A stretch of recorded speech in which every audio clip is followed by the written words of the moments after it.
Hey guys, Besa Gordon here. I want to wish you all a happy Friday, and I'll let you guys know this episode is going to be just a wee bit different, only the ending really. As you guys know, I ended up going to Vegas, and so we ended up shooting a 3-part series called Besa Goes to Vegas, where I interviewed Marc Handsome, Mooky, and Mama Jones, okay? In today's episode, you will be able to see my interview that I did with Marc Handsome, and next week you'll be able to see the one that I did with Mooky. But first, before we get into any of that, let alone even the rewind, you already know we gotta talk about these events. First and foremost, tonight Black Violin is in town. All right, they will be performing at the Paramount. Doors open at 6:30, and if you have not grabbed your tickets yet, please grab your tickets. Do not wait, okay? Do not wait till you get there and try to get your tickets, because if you do, trust and believe, the lines are going to be long, and you would rather just already have your tickets ahead of time. So make sure that you go on ahead and grab those. In this clip that I am going to show you, Black Violin lets us know what inspired their music style growing up. What were some of you guys' influences when you guys were saying, we want to keep on doing violin and viola? I'll start with you, Kev. Man, it was Dr. Dre, it was, Snoop Dogg, and Biggie. Like, that was what we were listening to while we were studying violin. So I think that's kind of how Black Violin happened, is just that we grew up in the golden age of hip hop.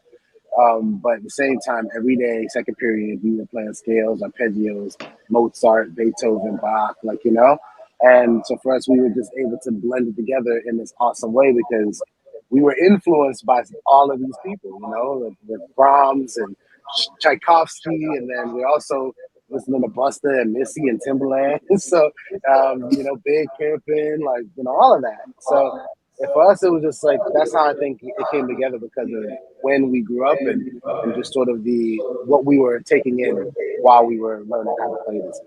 And then of course you have Blue, alright? Blue is an all-black opera showing until March 12th over at McCall Hall. I haven't gone yet, but I've heard so many good things. I will say I'm going March 9th. So if you are going to be there March 9th, definitely make sure you say, hey, how you doing? If you see your girl.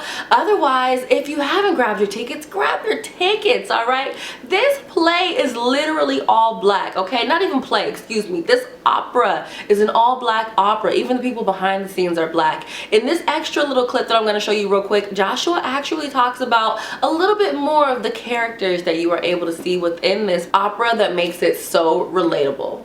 This show is so much fun.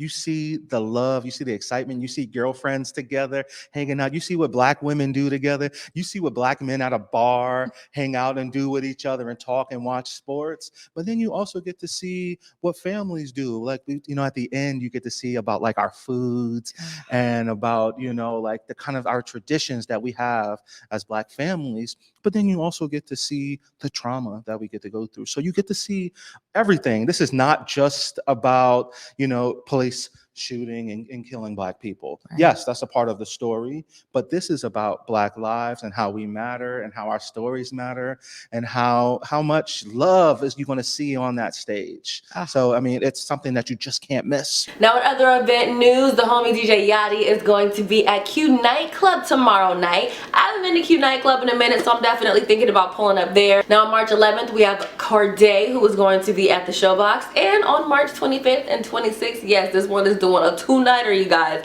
Amina is going to be at the Showbox. Now, on April 16th, I will actually be hosting a candle bar with Jazz, who happens to own Black Sunflower, which is a very, very lovely candle line. And of course, the homie DJ Yachty will be spinning the music there. In case you don't know what a candle bar is, in a nutshell, think of it kind of like a paint and sip, but instead you're making candles and sipping. And lastly, in events, The Weeknd just announced his tour. I don't remember the name of it, but I'm going to put up a picture that will definitely have the name of it for you. And not only is The Weeknd going to be coming to Lumen Field on August 25th, he is bringing Doja Cat with him, okay? And I don't know if you guys ever heard me on air, but I would always say I feel like Doja Cat and The Weeknd need to do a tour together. I just felt like their energy just makes sense. They both do very, very wacky performances that make you kind of be like, So I just kind of felt like it would really work together. Plus they have that song together which is called You Right, which did very well on the Billboard Hot 100. So grand to know that I was absolutely right in terms of them doing a tour together, because obviously their execs thought that they needed to do one too. Now in terms of what I recently got into, last weekend on Saturday I went to Nate Jackson's Super Funny Comedy Club and Tony Rock was there. So when I got to meet Tony Rock, of course I invited him to come on over to Essence Lounge, which is where I was hosting at that night, and he actually did pull up, and of course a lot of you also pulled up. So shout out to everyone that came and said, hey, how you doing? The next day I hosted a brunch for my girl Kenzie over at Communion, and it was so fun. I definitely want to thank everybody at Communion for making that day so special for my good sis Kenzie. And then lastly, in things that I recently did on Wednesday, it was Kraken Day. So Omari and I went on up to the Kraken facility up in Northgate, and of course you already know, being that the mayor was there, city council president was there, and the CEO of Kraken, you already know I had to get a picture with everybody. I mean, why not? Anytime you go to a media event and you're front and center and you can get next to these people and say, hey, how you doing, and let them know who you are and why they need to know who you are, definitely take the chance. So now that we have all of the events out the way, let's get right into this rewind. First and foremost, apparently there is going to be a 5-part Murder Inc. docu-series on BET. Check this out. Billboard is reporting that BET is set to tell the story of legendary hip-hop R&B label Murder Inc., courtesy of a 5-part docu-series that's described as telling the untold tale of the rise and sudden fall and redemption of Murder Inc. Records and its founder Irv Gotti. I cannot wait, okay? As you guys know, back in the day, Murder Inc. was huge. Don't get me wrong, if Ashanti and Ja Rule pulled up to Seattle, I'm definitely going to the concert. But let's not act like they still are not where they used to be. Like, they still got that star power, but we are not gonna front, okay? Murder Inc. was on top.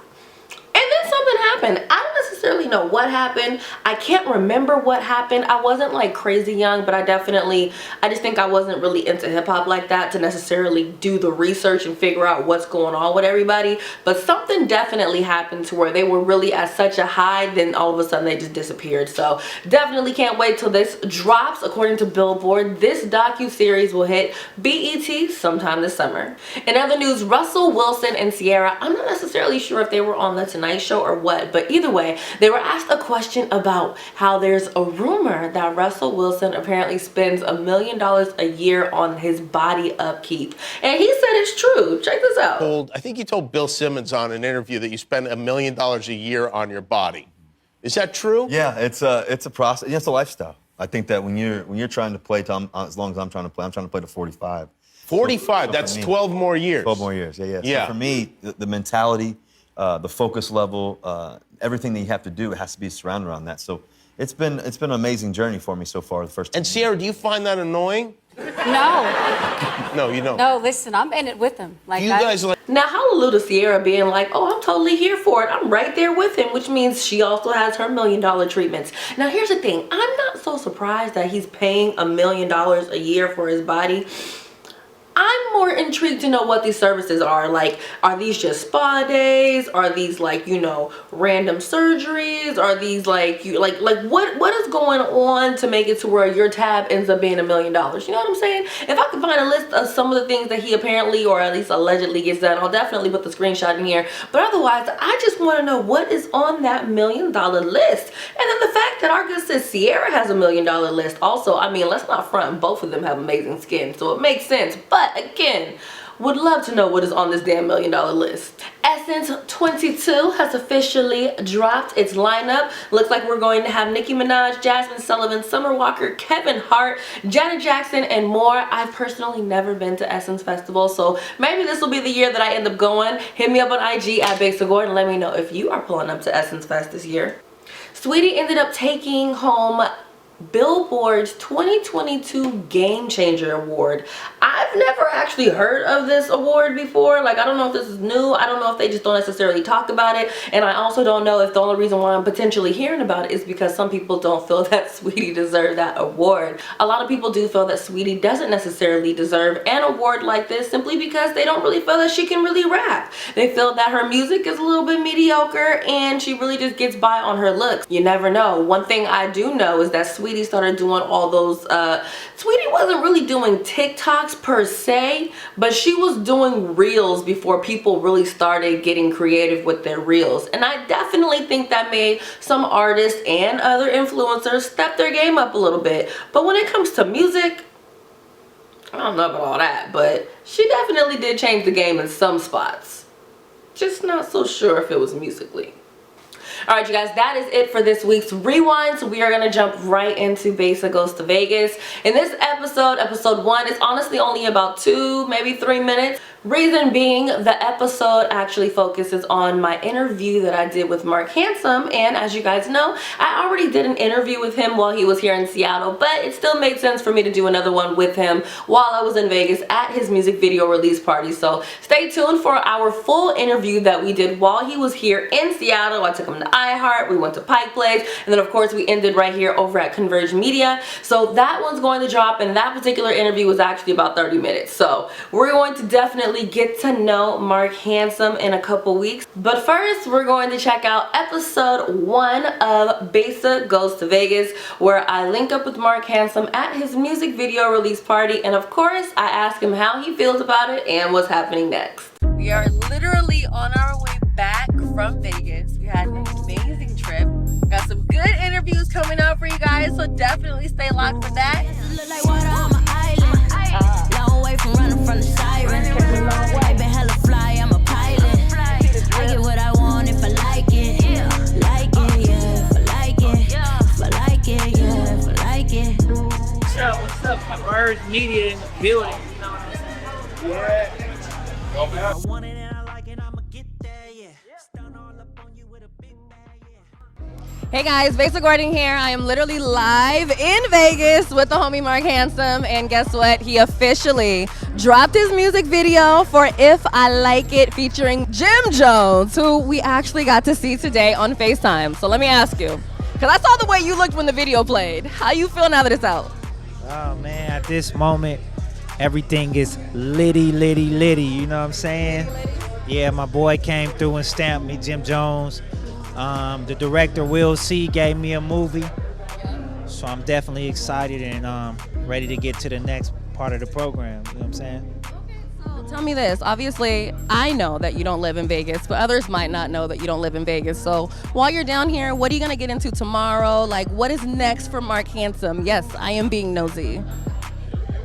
Well, as of tomorrow, you know, I'm still responsible for Mama Jones, who Jim Jones done let come out here to hang with me. So we ain't getting too free till I get her back on the plane and get her safely there. But what's next is a lot of traveling, a lot of promoting the video. 2 video shoots next month for the next 2 records. I'm locked and loaded. You know what I'm saying? Boom, boom, boom. You know what I mean? Do we have any shows coming up that we should know about? Because I mean, obviously I hopped on a plane and came down here, so people maneuver. Yeah, we got a lot of shows locked in. I don't know the specific dates of it. It's on the calendar, but we got shows locked in. We definitely gonna turn up, and I'm gonna bring out some of the people who are part of the project. You know what I'm saying? And that's what we're gonna do. All right, well, thank you for letting me pull up to your music video release party. I want everybody to check out If I Like It. It's on YouTube. It's on all of your streaming platforms, so you really don't have an excuse. In the meantime, in between time, I'll talk to you guys soon, and keep up with Marc on Instagram at Being Marc Handsome. Hey.